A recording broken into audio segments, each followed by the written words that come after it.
Hello दोस्तों। क्या आपने कभी सोचा है कि कुछ लोग हमेशा रिच क्यों रहते हैं? ऐसा क्या खास होता है उनकी थिंकिंग में, उनकी हैबिट्स में, जो उन्हें बाकी दुनिया से अलग बनाता है? The richest man in Babylon कोई ऑर्डिनरी किताब नहीं है। ये एक टाइम की बात है जब बेबीलोन दुनिया की सबसे रिच सभ्यता थी, और वहीं से निकली एक ऐसी कहानी जो आज भी उतनी ही सच्ची है जितनी हजारों साल पहले थी। ये किताब सिर्फ पैसे के बारे में नहीं है, ये उस माइंडसेट के बारे में है जो पैसा पैदा करता है। इसमें एक कैरेक्टर है अरकाट, जो कभी एक कॉमन इंसान था, लेकिन अपनी समझदारी और आदतों से बेबीलोन का सबसे रिच आदमी बन गया। लोग उसके पास आते हैं, सवाल पूछते हैं, हम रिच क्यों नहीं बन पाते? और फिर शुरू होती है वो जर्नी जिसमें अरकाट उन्हें सिखाता है कि how to earn money, how to save it, और सबसे जरूरी, how to make money your servant. ये कहानी आपको सीधा ले जाती है उस समय में जब सिक्कों की खनक इंसान की समझ से ज्यादा मायने रखती थी, और फिर सिखाती है कि चाहे समय कोई भी हो, पैसे के नियम हमेशा एक जैसे रहते। चाहे आप आज के मॉडर्न जमाने में जी रहे हो या किसी एंशिएंट सिटी में, अगर आप इन रूल्स को समझ जाए तो पैसा आपकी जेब से निकलकर आपकी जेब के लिए काम करना शुरू कर देता है। तो चलिए, इस वीडियो में हम गहराई से समझते हैं वो सीक्रेट्स जो आर्कड ने सिखाए, कैसे पैसा सिर्फ कमाया नहीं जाता बल्कि जीता जाता है। Chapter 1, the richest man in Babylon का पहला चैप्टर हमें ले जाता है एक ऐसे मोड़ पर जहां दो आम लोग, बंसेर और कॉबी, जिंदगी के बोझ तले दबे हुए हैं। दोनों मेहनती हैं, अपने अपने हुनर में माहिर हैं। बंसेर एक सारंगी बजाने वाला है और कॉबी एक रथ बनाने वाला। लेकिन प्रॉब्लम यह है कि उनके पास ना पैसा है, ना सेविंग्स हैं, और ना ही फ्यूचर का कोई सॉलिड प्लान। वो दिन भर काम करते हैं, लेकिन महीने के एंड में खाली जेब लेकर बैठ जाते हैं। इसी एम्प्टी पॉकेट की रियलिटी पर एक दिन दोनों बैठकर गहराई से सोचते हैं, हम दिन रात मेहनत करते हैं, फिर भी हमारी हालत ऐसी क्यों है? यही सवाल उन्हें सोचने पर मजबूर करता है कि अगर सिर्फ मेहनत ही सब कुछ होती तो वो भी रिच होते।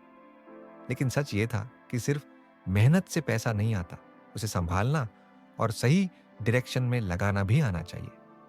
और यही उन्हें याद दिलाता है उस इंसान की कहानी जो कभी उनके जैसा ही एक आम आदमी था, लेकिन अब बेबीलोन का सबसे अमीर इंसान बन चुका है, अरकाद। अरकाद की कहानी उन्हें उम्मीद देती है। कोबी कहता है, अगर अरकाद हम में से ही एक था तो उसने ऐसा क्या किया जो हम नहीं कर पा रहे? और फिर दोनों ये तय करते हैं कि वे अरकाड से जाकर मिलेंगे और उससे सीखेंगे कि वेल्थ कैसे कमाई जाती है और कैसे बढ़ाई जाती है।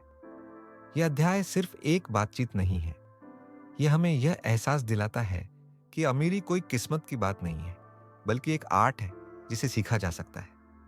यह हमें दिखाता है कि हर इंसान, चाहे वो कितना भी आम क्यों ना हो, अगर सही सोच रखे और सही कदम उठाए तो वह भी एक्स्ट्रॉर्डिनरी बन सकता है। अब सवाल यह है, अगर आप भी बांसी और कोबी की तरह खुद से पूछें कि मेरी मेहनत का फल कहां जा रहा है, तो क्या आप भी तैयार हैं वो सीखने के लिए जो आर्काड ने सीखा? और अब सोचिए, अगर आपको मौका मिले तो आप आर्काड से कौन सा पहला सवाल पूछते? क्या आप भी जानना चाहेंगे कि अमीरी की पहली स्टेप क्या होती है? Chapter 2, the richest man in Babylon का दूसरा अध्याय हमें सीधे लेकर जाता है उस मोमेंट पर जब कोबी और बांसी आर्काड से मिलने पहुंचते हैं। उनके मन में बहुत सारे सवाल हैं, लेकिन सबसे बड़ा सवाल, आप अमीर कैसे बने? और यहीं से शुरू होती है अरकाट की असली जर्नी, वो सफर जो एक मामूली क्लर्क से शुरू होकर उसे बेबीलोन का सबसे अमीर आदमी बना देता है। अरकाट बताता है कि वह भी एक समय पर एक नक्काशी करने वाला आम लड़का था जो दिन रात राजा की किताबों की नकल बनाकर कुछ ही कॉइन्स कमाता था। लेकिन उसे जल्दी यह समझ आ गया था कि अगर वह हमेशा सिर्फ अपना टाइम बेचता रहेगा तो जिंदगी भर गुलामी करता रहेगा। उसकी सबसे बड़ी इच्छा थी वेल्थ कलेक्ट करना और उसे ग्रो करना सीखना। एक दिन उसकी मुलाकात एक वेल्थी मनी लेंडर से होती है जिसका नाम अल्गमिश होता है। अरकाड उसका एक काम करता है और बदले में पैसे नहीं बल्कि नॉलेज मांगता है। अल्गमिश उसे एक सीधी लेकिन बेहद पावरफुल बात बताता है, हर बार जब तुम पैसे कमाओ तो उसका एक हिस्सा खुद के पास रखो, उसे खर्च मत कर देना। अगर तुम हर 10 में से एक हिस्सा भी बचाते रहोगे तो एक दिन वो पैसा तुम्हारे लिए काम करेगा। अरकाद उस दिन से नियम बना लेता है कि वह अपनी कमाई का 10% हर महीने खुद के लिए बचाएगा। लेकिन जब उसने पहली बार बचाया हुआ पैसा एक ईंट बनाने वाले दोस्त को दे दिया निवेश के नाम पर, तो वह पैसा डूब गया। यहीं से उसे एक और सबक मिला। पैसा बचाना काफी नहीं है, उसे सही जगह लगाना भी आना चाहिए। समय के साथ उसने न केवल पैसे को बचाना और लगाना सीखा, बल्कि यह भी समझा कि पैसा कैसे आपके लिए काम करता है। वो कहता है, पैसा एक अच्छा सेवक है, लेकिन बहुत खराब मालिक। जो इसे कंट्रोल करना सीख जाता है वही सच्चे अर्थों में आजाद होता है। ये पूरा अध्याय एक बहुत बड़ी सीख देता है कि अमीरी अचानक नहीं आती, ये छोटे छोटे फैसलों से बनती है। अरकाद ने बस एक काम किया, उसने ज्ञान मांगा और उस ज्ञान को अपने जीवन में पूरी तरह उतार दिया। अब सोचिए, अगर आपके पास आज से ही हर महीने की कमाई का 10% जमा होने लगे और आप उसे सही जगह निवेश करना सीख जाएं, तो 5 साल बाद आपकी जिंदगी कैसी होगी? और अब सवाल यह है, क्या आप आज से ही अपने पहले सिक्के को सेवक बनाने के लिए तैयार हैं, या आप अभी भी अपने सारे पैसे को खर्च करने की आदत में कैद रहना चाहेंगे? Chapter 3, the richest man in Babylon का तीसरा अध्याय एक बेहद दिलचस्प मोड़ लेकर आता है। अब जब अरकाद ने पैसे की अहमियत समझ ली है, बचत और निवेश की शुरुआत कर दी है, तो अब बारी है उस ज्ञान को और गहराई से समझने की, जिसे अरकाद ने सोने के 5 नियम कहा। इस अध्याय में अरकाद एक किस्सा सुनाता है अपने बेटे नोमासिर का। अरकाद चाहता था कि उसका बेटा भी उसी तरह अमीर बने जैसे वह खुद बना, लेकिन वह यह नहीं चाहता था कि नोमासिर को सब कुछ बना बनाया मिले। इसलिए वह उसे कुछ सोने की थैलियां और अमीरी के 5 नियम देकर कहता है, जा अब खुद साबित कर कि तू भी धन को समझ सकता है या नहीं। नोमासिर जब बाहर जाता है तो शुरुआत में वह वही गलती करता है जो अधिकतर लोग करते हैं। जल्दी अमीर बनने की चाह में पैसा गलत जगह निवेश कर देता है और सब कुछ खो बैठता है। लेकिन फिर वह अपने पिता द्वारा दिए गए उन 5 नियमों को याद करता है और वही नियम उसकी जिंदगी बदल देते हैं। अरकाद कहता है कि सोने के यह 5 नियम समय से भी ज्यादा मूल्यवान है। ये नियम सिखाते हैं कि कैसे पैसा कमाना, उसे बढ़ाना और उसे संभाल कर रखना तीनों जरूरी है। यह अध्याय हमें यह एहसास दिलाता है कि पैसा खो जाए तो वापस आ सकता है, लेकिन अगर सीख नहीं ली तो बार बार वही गलती दोहराई जाएगी। नौमासिर जब इन नियमों पर अमल करता है तो वह भी अमीर बनने लगता है, खुद के अनुभवों से, गलतियों से सीखकर। और जब वह अपने पिता के पास लौटता है तो उसके पास केवल सोने की थैलियां नहीं होती, बल्कि वह उस सोच के साथ लौटता है जो असली अमीरी देती है। इस अध्याय की सबसे बड़ी सीख यह है कि पैसा विरासत में मिल सकता है, लेकिन अमीर बनने की सोच खुद बनानी पड़ती है, और वह सोच आती है समझ से, अनुभव से और गलतियों से सीखी गई सीख से। अब सोचिए, अगर आज आपको किसी ने पैसा दे दिया लेकिन अमीरी के नियम नहीं बताए, तो क्या आप उसे संभाल पाएंगे? और अब सवाल यह है, क्या आप अमीरी के नियम सीखने को ज्यादा कीमती मानते हैं या केवल पैसा पाने को? क्योंकि पैसा अगर चला गया तो क्या आप उसे फिर से बना पाएंगे या फिर खो देंगे हमेशा के लिए? Chapter 4, richest man in Babylon का चौथा अध्याय एक ऐसे विषय पर रोशनी डालता है जो हर इंसान की जिंदगी में कहीं ना कहीं छुपा होता है, कर्ज। इस अध्याय में अरकाद को राजा बुलाता है और एक जिम्मेदारी सौंपता है, अपने शहर के लोगों को अमीरी और वित्तीय समझ के बारे में सिखाने की। और यहीं से अरकाद शुरू करता है लोगों को वह ज्ञान देना जो उन्होंने सालों में सीखा था। एक दिन कुछ लोग उसके पास आते हैं और उनमें से एक व्यक्ति बहुत दुखी होता है। वो कहता है, मैं कर्ज में डूब चुका हूं और अब मुझे समझ नहीं आता कि इससे बाहर कैसे निकलूं। ये सुनकर अरकाद मुस्कुराता है, क्योंकि वो जानता है कि कर्ज से निकलने का रास्ता डर नहीं, समझ है। अरकाद समझाता है कि कर्ज कोई अचानक आई मुसीबत नहीं होती, यह हमारी आदतों और फैसलों का नतीजा होती है। हम छोटी छोटी चीजों को बाद में चुका देंगे सोचकर उधार लेते जाते हैं, और एक दिन वह उधार एक जाल बन जाता है। लेकिन वह यह भी कहता है, कहा जाता है कि कोई भी जाल ऐसा नहीं जिसे तोड़ा ना जा सके। ये बताता है कि सबसे पहले खर्चों पर नियंत्रण रखना जरूरी है। हर महीने जो कमाई हो उसका एक हिस्सा बचत में जाना चाहिए, एक हिस्सा खुद पर खर्चो और बाकी का हिस्सा कर्ज चुकाने में लगाना चाहिए। अरकाद खुद एक फार्मूला बताता है, हर महीने अपनी कमाई का 10% बचाओ, 20% से कर्ज चुकाओ और बाकी 70% में रहना सीखो। धीरे धीरे लेकिन लगातार ऐसा करते हुए कर्ज खत्म हो सकता है और इंसान फिर से आजादी की सांस ले सकता है। यह अध्याय हमें एक अहम बात सिखाता है कि कर्ज कोई शर्म की बात नहीं है, लेकिन उसमें रहना और कुछ न करना ये जरूर एक गलती है। अपनी कमाई को सही दिशा में लगाकर और अनुशासन के साथ चलकर कोई भी इंसान इस अंधेरे से बाहर निकल सकता है। अब जरा खुद से पूछिए, क्या आप भी अपनी कमाई का एक हिस्सा कर्ज चुकाने में लगा रहे हैं या बस ब्याज चुकाते चुकाते ही जिंदगी निकल रही है? सोचिए, अगर आज से आप कर्ज चुक लेकिन बाद में जब उसने अनुभवी सुनार की सलाह मानी तो उसके पैसों से स्थायी आमदनी आने लगी। यह अध्याय सिखाता है कि अगर पैसा सिर्फ आपकी जेब में है तो वह सीमित है, लेकिन अगर वह सही दिशा में काम कर रहा है तो वह आपकी जिंदगी बदल सकता है। अरकाद यह भी कहता है कि निवेश हमेशा सावधानी और सीख के साथ किया जाना चाहिए, वरना वह नुकसान भी दे सकता है। असल में यह पूरा अध्याय एक बात पर टिका है, पैसा तब तक आपकी आजादी नहीं बनता जब तक वह आपके लिए काम करना ना शुरू कर दे। अब जरा रुक कर सोचिए, क्या आपका पैसा भी सिर्फ पड़ा हुआ है या वह आपके लिए हर महीने मेहनत कर रहा है? और अब सवाल यह है, अगर आप आज अपने पैसे को समझदारी से लगाना शुरू करें तो क्या कुछ सालों में आप बिना काम किए भी कमाई कर सकते हैं, या फिर आप जिंदगी भर सिर्फ अपने समय को बेचते रहेंगे?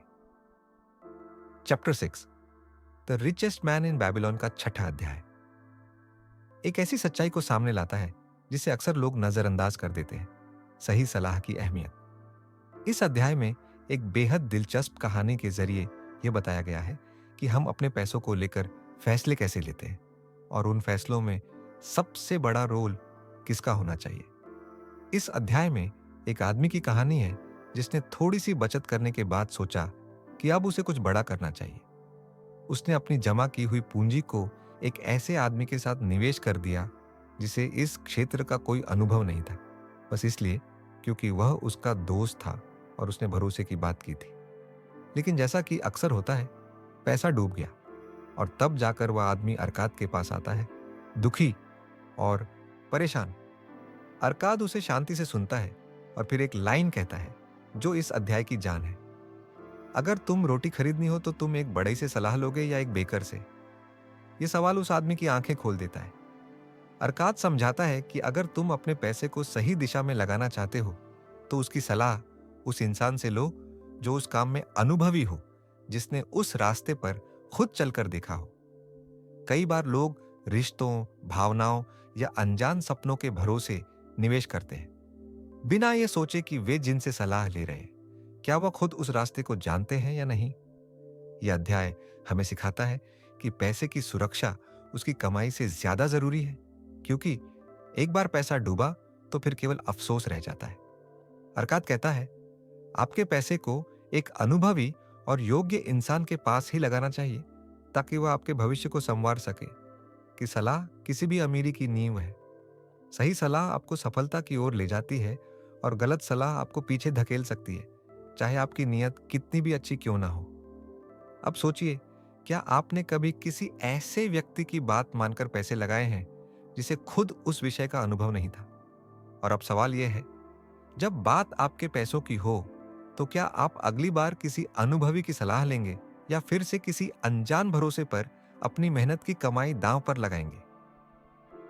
चैप्टर 7, द बेबीलोनियन द्वारा सबसे अमीर आदमी का 7वां अध्याय हमें एक और महत्वपूर्ण सबक सिखाता है जो अक्सर हमारी समझ से बाहर रहता है, जोखिम से बचना और भविष्य के लिए सुरक्षा सुनिश्चित करना। इस अध्याय में अरकाद अपने जीवन के सबसे अच्छे निर्णयों का जिक्र करता है जिनकी मदद से वह अपनी जिंदगी को सुरक्षित और संपन्न बना पाया। इस अध्याय में एक आदमी आता है जो बहुत परेशान और चिंतित होता है क्योंकि वह अपने भविष्य को लेकर अनिश्चित महसूस करता है। उसकी चिंता यह है कि वह कैसे सुनिश्चित कर सके कि वह अपने बूढ़े होने के बाद भी आराम से रह सके।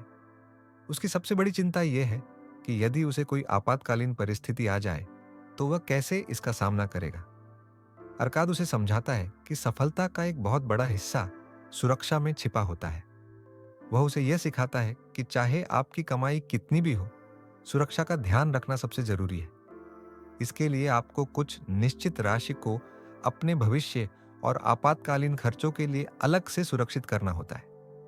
अरकाद का मानना था कि जैसे एक फसल को अच्छा और सुरक्षित रखने के लिए उसे बारिश और सूरज की सही मात्रा चाहिए होती है, वैसे ही इंसान को अपनी जिंदगी में सुरक्षा की योजना बनानी चाहिए। अरकाद ने जो सबसे अहम सलाह दी वो ये थी कि अपने भविष्य के लिए सुरक्षित जगह पर कुछ हिस्सा हमेशा रखा जाए, ताकि किसी आपातकालीन स्थिति में आप खुद को मानसिक और आर्थिक रूप से मजबूत महसूस कर सकें। उसने ये भी बताया कि यह सुरक्षा सिर्फ पैसे की नहीं, बल्कि अपने जीवन की योजना बनाने की बात है, जैसे कि बीमा, बचत और जीवन के लिए आवश्यक अन्य तैयारियां।